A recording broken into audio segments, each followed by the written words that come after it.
السلام علیکم، نظر چوہان فورٹس نیو جرسی سے آپ کے ساتھ راستے میں۔ سب سے پہلے یوم پاکستان کی آپ سب کو مبارکباد۔ ادھر یاد رہے کہ میں انڈیا کی پارٹیشن کے خلاف رہا ہوں اور قائد اعظم کو برٹش ایجنٹ، بالکل یہ جنرل باجوہ جیسے یو ایس کا ایجنٹ ہے، یہ ویسٹرن پارٹس کا ایجنٹ ہے سمجھتا ہوں۔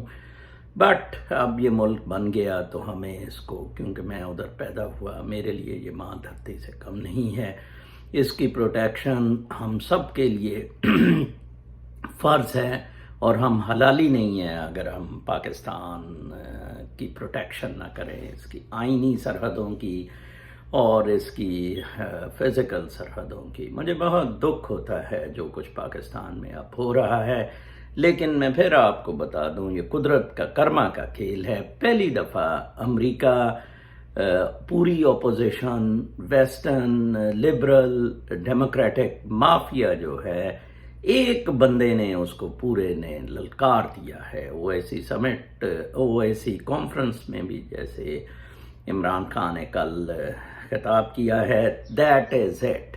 اور میں سمجھتا ہوں 27 کا دن بہت تاریخی ہوگا، کیونکہ اس دن دو جگہ پر ان کے جلسے ہیں، اور میں سمجھتا ہوں اس دن ثابت ہو جائے گا۔ ایک جگہ لوگ پیسے لے کر آئیں گے، رینٹ کراؤڈ ہوگا، اور دوسری طرف خالصتاً پاکستان کی خاطر لوگ آئیں گے۔ عمران خان کی یہ جنگ نہیں ہے، یہ ہماری جنگ ہے۔ اور ادھر میں بتاتا چلوں کہ یہ بہت اب کلیئر ہو گیا ہے، معاملہ اصل میں سارے کا سارا جنرل باجوہ کی کرپشن کا ہے۔ معاملہ سارا کرپشن کے احتساب کو روکنے کا ہے۔ یہی مسئلہ مشرف کا تھا جب وہ این آر او کے لیے اس نے کیا، بڑی بددلی سے کیا، کیونکہ وہ خود بھی کرپٹ تھا اور وہ چاہتا تھا کہ اسے سیف ایگزٹ ملے، اور وہی ایک طریقہ تھا۔ جنرل کیانی نے بھی یہی طریقہ استعمال کیا، ایک جزیرہ لیا۔ جنرل باجوہ 2 جزیروں کا خواہش مند ہے، جنرل باجوہ 2 جزیروں کا خواہش مند ہے۔ جنرل باجوہ کی کرپشن پاکستان کی تاریخ میں شاید اتنی کرپشن نہ ہوئی ہو۔ کیا یہ نظام اس طرح ہی چلتا رہے گا؟ یہ اس طرح نہیں چلے گا۔ اگر آج جنرل باجوہ، اپوزیشن فورسز اور امریکہ جیت جاتا ہے، کیا یہ پاکستان چلا سکیں گے؟ کیا یہ زندہ رہیں گے عزت اور احترام کے ساتھ؟ بالکل بھی نہیں۔ آپ نے یوکرائن میں دیکھ لیا ہے کہ امریکہ وہاں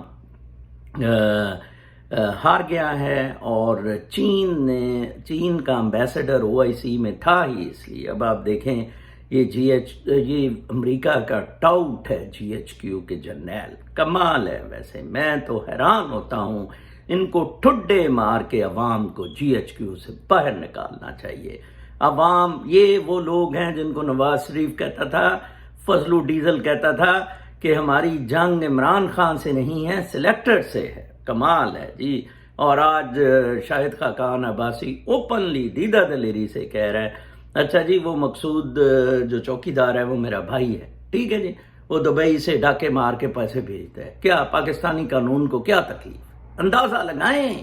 ادھر امریکہ میں ایک آنا بھی پوچھا جاتا ہے کہ یہ کیسے آیا ہے، اس کی وہاں سورس پہ وائٹ منی دکھائیں، ایک آنے کی بھی، لہٰذا امریکہ میں ٹاکسک منی نہیں ہے۔ کینیڈا میں بے تاشا ہے، یہ جنرل باجوہ وغیرہ نے بھی کینیڈا میں بڑی انویسٹمنٹس کی ہے۔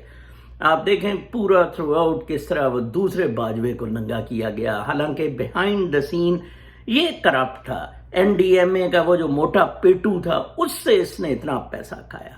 فوجی فاؤنڈیشن کو اس نے اتنا لوٹا ہے جنرل باجوہ نے۔ وہ داماد سے ایک مین گلبرگ میں پلازا بنوایا، ٹھیک ہے جی۔ اور جناب صاحب یہ وہی عمران اینکر ہے بیچارہ جس نے کہا کہ ڈیفنس میں ہر پلاٹ بغیر میاں مٹھو کی اجازت سے نہیں ملتا، جو سمدھی جنرل باجوہ کا ہے۔ انتہائی کرپٹ، چور، مکار، بدماش، غدار آدمی ہے۔ اس پر اللہ تعالیٰ کی لاکھوں لعنتیں، اللہ تعالیٰ اسے ٹارچر سے مارے جنرل باجوہ کو۔ اپنا بہت خیال رکھیں، کچھ نہیں ہوگا، پاکستان جیتے گا، ہم جیتیں گے، عمران خان جیتیں گا، پاکستان بائندہ باد۔